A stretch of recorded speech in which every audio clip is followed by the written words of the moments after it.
El pati del Teatre Cursal va acollir aquest dissabte el 7è Saló de Viatges i Creuers, que organitza anualment Viatges Massaners. Al llarg de tot el dia, centenars de persones van passar per l'espai que agrupava gairebé una vintena de turoperadors que presentaven propostes per a tots els gustos.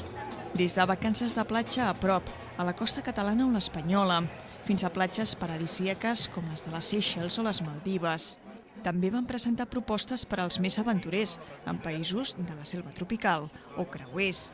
De fet, l'oferta per als creueristes va tornar a ser la més nombrosa, i és que la moda pels creuers no acaba de passar.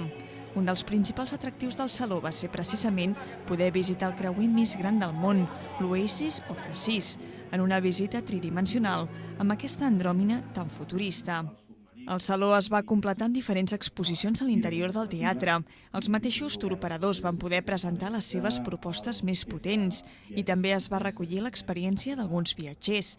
Entre elles la d'una família vegenca que ha fet la volta al món en 550 dies i que queda recollida al blog www.voltaalmon.cat.